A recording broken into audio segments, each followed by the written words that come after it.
Ladies and gentlemen, I take pride in introducing the greatest show on earth.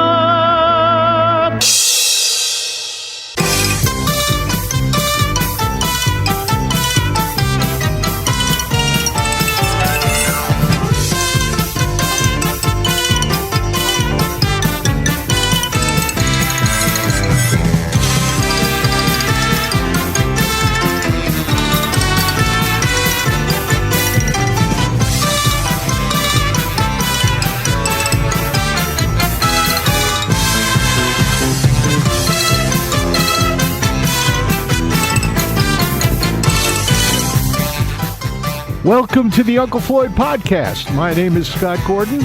Uncle Floyd Vivino and I join up for this podcast to discuss our time with the Uncle Floyd Show, music, theater, nightclubs, carnivals, circus, amusement parks, burlesque, and all things showbiz from our combined industry experience of over 120 years through the past 7 decades. We also answer questions that are emailed to ufpodcast@sge-inc.com.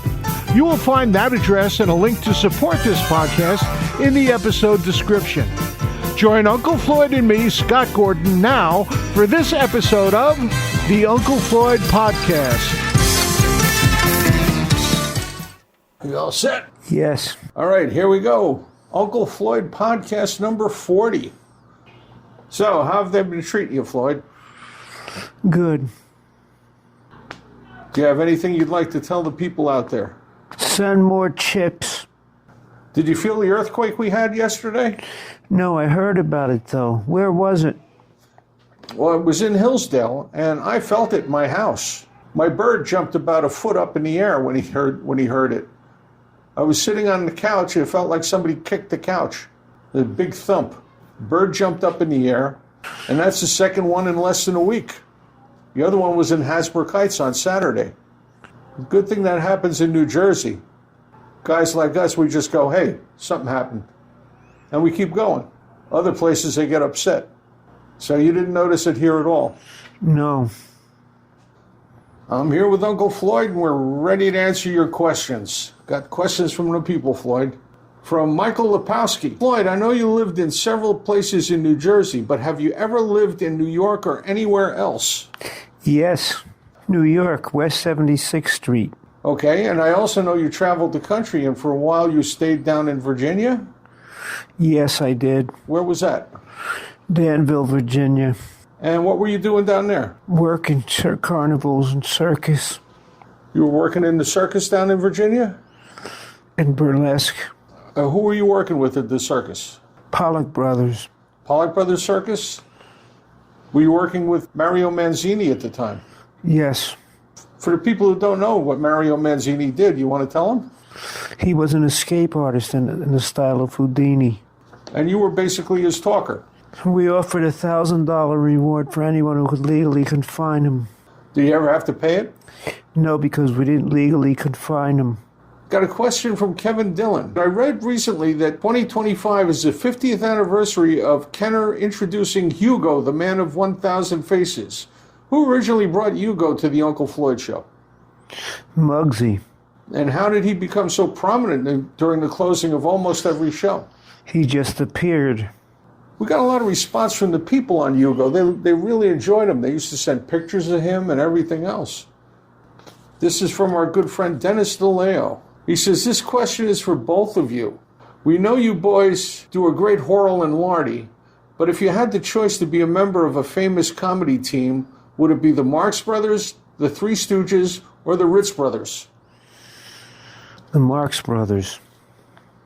And why would you pick the Marx Brothers? I'd pick the Marx Brothers as well. Why would you pick them?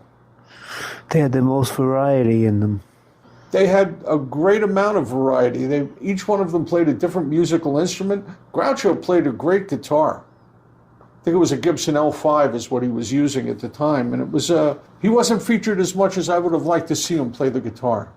But I guess it wasn't as showy as the harp or the piano. Would you agree with that? Yep. This is from Marie Francis. Uncle Floyd, how did you come up with Oogie's name? He was named after another puppet. Back in those days, we named the puppet after a living puppet. That was a tradition, if I remember correctly.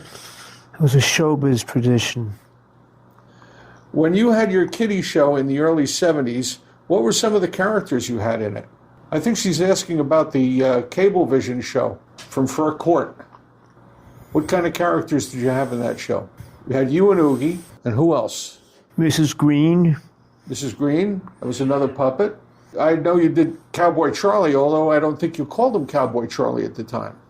Am I right with that? You're right. Also, when you traveled with the circuses in the early days, what kind of things did you do? I was a fire eater. Hello. Come on in. I just have to put this on his head. Hi, George. Hi. Hi, Vivino. Hi. I just want to put this, okay, on your head. Okay.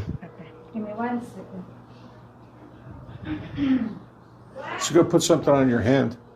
What's your name? Adela. Adela. How are you? Okay, I'm Scott. Hey, Scott. Oh, is that new? Yes. Yeah, I haven't seen that before. The picture. Yeah. One of the people who used to watch our TV show painted that. Ah. There you go. Thank you. Thank you.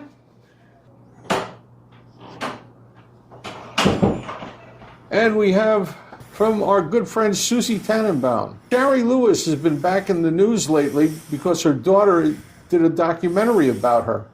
Her daughter is also touring with Lamb Chop and Charlie Horse and doing little shows. You talked about watching Shari Lewis back in the day. Did Shari Lewis have any influence on how you perform as a puppeteer? She was the queen of puppets. She was an incredible ventriloquist, too. Very rarely could you see her mouth move. She was extremely talented. I remember watching her show. She could sing, too. All right. Well, that's podcast number 40. We had a good time talking to you people. And we'd like you to send in a lot more questions. To send the questions in, you just send them to ufpodcast@sge-inc.com, ufpodcast@sge-inc.com, and I print them out and I bring them over here on pieces of paper like these. Read them to Floyd, and we answer them up for you. Anything you want to say to the people in closing, Floyd? Thank you all for your participation. And don't forget, next week at 8, we have a date. And we thank you for your participation, like Floyd said, because as Floyd always says, most important thing to any show is the audience. Absolutely. Without you guys, we wouldn't even be doing this. So please, send in your questions, tell your friends, and we'll see you next time. Say bye, Floyd.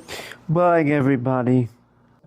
Tuesday at 8, we have a date. Tuesday at 8, we have a date for This Was the Uncle Floyd Show. And keep your eye on the podcast subscription, and you'll know when the next one of these comes up. They'll let you know.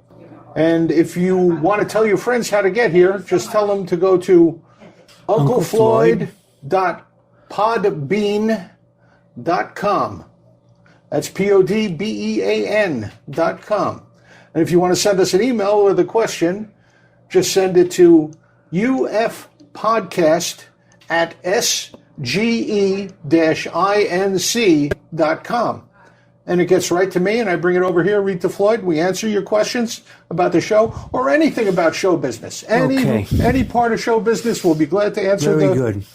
All right. So, see everybody next time. At Tuesday, we have a date. This program was produced in the studios of Scott Gordon Enterprises, Incorporated in Paramus, New Jersey.